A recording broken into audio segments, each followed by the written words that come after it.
Hi, எல்லாருக்கும் வணக்கம். Welcome to way to success TNPSC academy. நான் சொல்லியிருந்தேன், நான் குரூப் 4 கிளியர் பண்ணி நான் போஸ்டிங்கில் இருக்கேன். நெக்ஸ்ட்டு குரூப் 2 கிளியர் பண்ணி இப்போ கரண்ட்டாக குரூப் 2 போஸ்டிங்கில் இருக்கேன். நான் குரூப் 1 ப்ரிப்பேர் பண்ணிகிட்ருக்கேன். நான் ஆல்ரெடி உங்களுக்கு இன்ஃபார்ம் பண்ணியிருந்தேன். ஸோ இது என்னதுன்னா, இது என்னோட ஸ்கோர் கார்டு நான் உங்கள்கிட்ட டிஸ்பிளே பண்ணியிருக்கேன். இடையில 2025ல் TNPSC combined technical service exam நான் இன்டர்வியூ போஸ்ட்டு கால்ஃபர் பண்ணியிருந்தாங்க. நான் triple E major electrical and electronics engineering plus ME முடிச்சிருக்கேன், ME power systems engineering. So okay, நம்ம டெக்னிக்கல் சர்வீஸ் நம்ம இன்ன வரையும் நம்ம ட்ரை பண்ணதே இல்லையே, ஒரு ட்ரை பண்ணுவோம். ஏன்னா 391 வேக்கன்சிங்கிறது ரொம்ப லம்பான வேக்கன்சி. ஸோ நம்ம ட்ரை பண்ணலான்னு சொல்லிட்டு தான் நான் ட்ரை பண்ணேன். இதை என்னோடய ஸ்கோர் கார்டு பார்த்துக்கோங்க. நான் ஓவரால் 131வது ரேங்க்கு, கம்யூனிட்டி 7. ஸோ எங்களுக்கு பண்ணும்போது வேக்கன்சி எவ்வளோனா, ஃபஸ்ட்டு 11 வேக்கன்சி தான் கொடுத்துருந்தாங்க. ஆடனமில் வேக்கன்சி இன்க்ரீஸ் பண்ணியிருந்தாங்க, 391 வேக்கன்சி.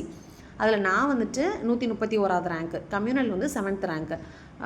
ஸோ இனி வர வீடியோஸில் நான் எப்படி இதை க்ராக் பண்ணேன், என்னென்ன மெத்தடாலஜி யூஸ் பண்ணேன் அப்படிங்கிறத நான் சொல்கிறேன். இப்போது இதேமாதிரி இந்த 2026ல் வேக்கன்சி விச் மீன்ஸ் நோட்டிஃபிகேஷன் விட்டுருக்காங்க. என்ன பொறுத்தலனா பீயிங் சிங்கிள் வேக்கன்சியாக இருந்தாலும் தயவு செஞ்சு அப்ளை பண்ணுங்கள்.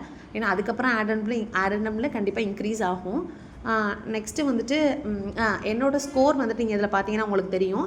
நான் junior electrical inspector plus assistant engineer இந்த 2 எக்ஸாமுக்கும் நான் ட்ரிபிள் இ முடித்தனால என் கோடு எழுதலாம். ஸோ அதில் நான் ஜென்ரல் சயின்ஸில் 2 பேப்பர் நடந்திருக்கும். ஓகே, எலிஜிபிலிட்டி டெஸ்ட்டு, அதுக்கப்புறம் ஜிஎஸ் ஜென்ரல் சயின்ஸ், அதுக்கப்புறம் டெக்னிக்கல் பேப்பர். ஜென்ரல் சயின்ஸில் நான் 100 கொஷின்ஸ்க்கு 83 கொஷின்ஸ் போட்டிருந்தேன். அதில் உங்களுக்கு மார்க்கு ஷோனாக இருக்கும் 109.50. நெக்ஸ்ட்டு என்னோடய டெக்னிக்கல் பேப்பரில் 200 கொஷின்ஸ்க்கு 113 கொஷின்ஸ் போட்டிருந்தேன், 169.50. ஸோ டோட்டல் 183 கொஷின்ஸ் போட்டிருப்பேன். இது ஓவரால் மார்க் எவ்வளோனா 279.90. ஸோ இதில் நான் போஸ்டிங் எடுத்துட்டேன். மே 13 தான் டிஎன்பிஎஸ்சி ஆஃபீஸில் கவுன்சிலிங் நடந்துச்சு. நான் இன்டர்வியூ போஸ்டிங் எடுத்துட்டேன். எதில் எடுத்திருந்தேன்னா இது Tamil Nadu power distribution corporation limited, which means அதை டிஎன்இபின்னு சொல்லுவோம். அதில் எடுத்திருக்கேன். நான் அலாட்மெண்ட் ஆர்டர் ரிசீவ் ஆகிடுச்சு. நெக்ஸ்ட்டு அப்பாயின்மெண்ட் ஆர்டர் எங்கன்னு தெரியல, அதுக்காக தான் வெயிட் பண்ணிகிட்ருக்கேன். ஸோ இனி வர வீடியோஸ் ஃபுல்லாமே இப்போ கொஞ்சம் நான் அந்த ஒர்க் அப்படிங்கிறனால எந்த வீடியோஸ் என்னால் அப்லோட் பண்ண முடியலை. ஸோ இனி வர டைமில் நான் எப்படி ட்ரிபிள் இ எக்ஸாம் எப்படி நான் க்ராக் பண்ணேன் அப்படிங்கிற கைடன்ஸ் நான் உங்களுக்கு கொடுக்குறேன். என்னால் முடிஞ்ச வீடியோஸ் எல்லாம் நான் அப்லோட் பண்ணுறேன். நான் இது ஒரு ப்ரைவேட் அகாடமியில் ஒன்று சேர்ந்து தான் 2 மந்த்ஸ் தான் நான் படித்தேன். ஏன்னா 2 மந்த்ஸில் தான் வேக்கன்சி 391 கொடுத்துருந்தாங்க. ஓகே, நம்ம நம்பி இறங்கலான்னு சொல்லிட்டு தான் நான் படித்தேன். Being and working woman and being a mother of 2 child, 2 குழந்தைங்களுக்கு அம்மாவாகவும் நான் ஒர்க் போயிட்டும் தான் நான் இந்த அச்சீவ் நான் பண்ணியிருக்கேன். எனக்கு உண்மையிலே ஒரு மாதிரி ரொம்ப சந்தோஷமாக இருந்துச்சு, ரொம்ப பிளெஸிங்காக இருந்துச்சு. ஏன்னா நம்ம டிஎன்பிஎஸ்சி படிக்கும் போது கம்யூனல் ரேங்க்கில் ஈவன் சிங்கிள் டிஜிட்டில் வரலாம் நம்மளோட கனவு.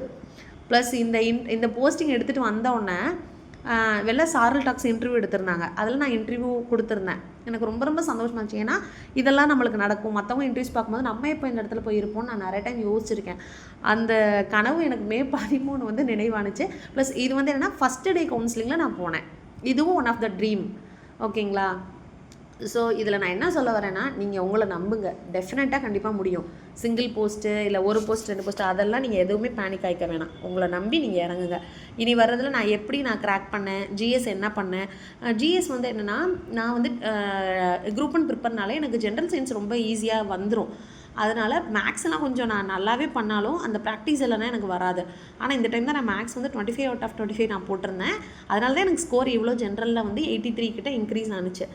எப்படி நான் பண்ணேன், இந்த 2 மந்த்ஸில் ஃபுல்லாகவே நான் டெக்னிக்கல் மட்டும் தான் நான் கான்சன்ட்ரேட் பண்ணேன். ஏன்னா நான் 2016க்கு அப்புறம் எந்த டெக்னிக்கலுமே நான் எழுதுனதில்லை. ஏன்னா நம்மளுக்கு அது வராது, டெக்னிக்கல் வேண்டாம் அப்படின்ட்டு.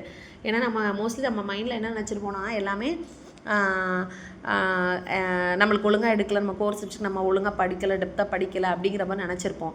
ஏன்னா நானும் பிஇ அண்ணா யூனிவர்சிட்டி தான், எம்இயுமே கோயம்புத்தூர் அண்ணா யூனிவர்சிட்டி. ஓகே, இனி வர்ற வீடியோஸில் நான் கண்டிப்பாக அப்லோட் பண்ணுறேன் எப்படி